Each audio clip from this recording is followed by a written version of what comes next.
पहिली महत्त्वाची बातमी कोकणातल्या राजकारणाबाबत। बाळा मानेंनी ऐनवेळी अर्ज मागे घेतल्यानंतर खासदार संजय राऊतांनी गंभीर आरोप केलाय। कोकणातल्या माघारीसाठी 25 कोटी रुपये देण्यात आल्याचा दावा संजय राऊतांनी केलाय। त्यातील 15 कोटी बीकेसी मधील एका हॉटेलमध्ये देण्यात आल्याचा आरोपही राऊतांनी केलाय। पैसे घेणाऱ्याला आणि देणाऱ्याला याबाबत विचारा असंही राऊतांनी म्हटलंय। खेरापतीसारखे पैसे वाटतात का असा सवाल बाळा मानेंनी संजय राऊतांच्या आरोपांवर केलाय। तर 20 कोटींचा बकरा अशी रायगड देवगडमध्ये चर्चा रंगल्याचं विनायक राऊतांनी म्हटलंय।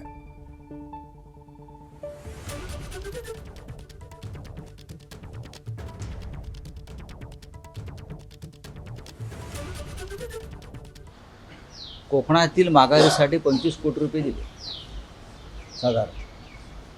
त्यातले 15 कोटी रुपये बीकेसीतल्या सॉफिटेल हॉटेलमध्ये दिले। विचारा तुम्ही जाऊन विचारा, घेणाऱ्यांना आणि देणाऱ्यांना विचारा या निर्लज्जपणावर। जे राऊत साहेबांना विनंती आहे, राऊत साहेब माझं म्हणणं तुम्ही जबाबदार आहात, कुठे काय काय बोलावं आणि काय हा चेष्टेचा विषय आहे। अशी काय खिरापतीसारखे कुठे पैसे असतात का? काही गोष्ट नीतीची असतात, वास्तवाची असतात। आता त्या ठिकाणी जर पराभव दारुण होऊन जर पक्षाची हानी झाली असती ती किती कोटीच्या वर गेली असती। त्याच्यापेक्षा यशस्वी माघार घेणं राजकारणामध्ये शहाणपणाचं असतं। आत्ताची जी संपूर्ण रायगडमध्ये आणि देवगडमध्ये जी चर्चा चालू आहे त्या अगदी 20चा आकडा बाहेर फुटतोय। 20 खोक्यांचा बकरा अशा पद्धतीची चर्चा। कोटी रुपये घेतले। 20 कोटी रुपयांचा बकरा, 20 कोटी रुपयांचा बकरा अशी चर्चा संपूर्ण रायगडमध्ये आहे, संपूर्ण देवगडमध्ये आहे। बाळा मानेंनी यासाठी अर्ज मागे घेण्यासाठी घेतले। नाही, मी 20 कोटींचा बकरा झाला असं बोलतोय।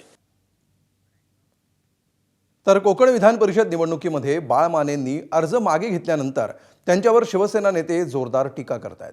यावर प्रतिक्रिया देताना बाळा मानेंनी कोकणातील ठाकरेंच्या शिवसेनेचे नेते विनायक राऊतांवर जोरदार हल्लाबोल केला।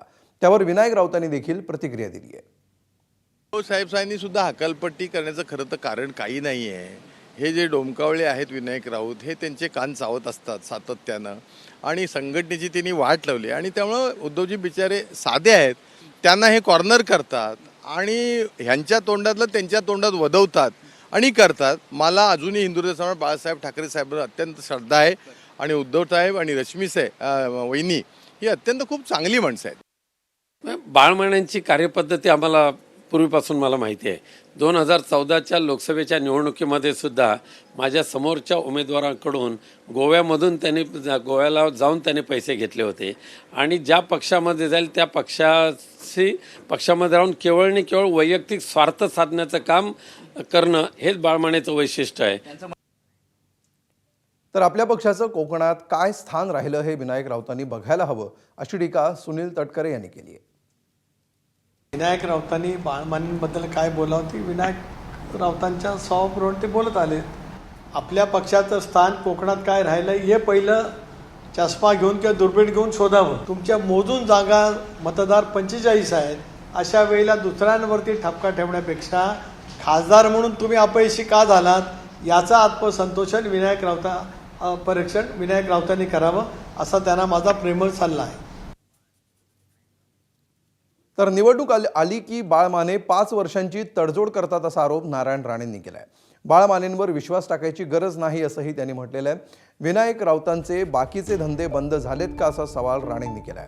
संजय राऊतांना माहिती असेल पैसे कुणी घेतले असंही नारायण राणेंनी म्हटलंय। तुम्हाला माहिती आहे का, माने हा ओरिजिनल बीजेपीचा आहे, मात्र तो निवडणूक आली का तळ्यात मळ्यात त्याचं चालू असतं। तो जो वैयक्तिक पक्ष म्हटला तरी चुकीचं होणार नाही। त्यांनी असं म्हटलं की उद्धव ठाकरे राष्ट्रवादीकडून आम्हाला कोणी पाठिंबा दिला नाही, शेकापने पाठिंबा दिला नाही, महाविकास आघाडी दिसायला एकत्र होती पण एकत्र तशी नव्हती। बाळ मानेला तुम्ही सिरियस घेऊ नका। एवढ्या वर्ष तुम्ही पाहताय तो एका पक्षात राहिला व्यवस्थित, प्रत्येक निवडणूक आली का तो त्याची 5 वर्षाची तरतूद करतो। ते निमित्त झालं तिकीट भरायचं आणि मग तडजोड करतो आणि विड्रॉ होतो।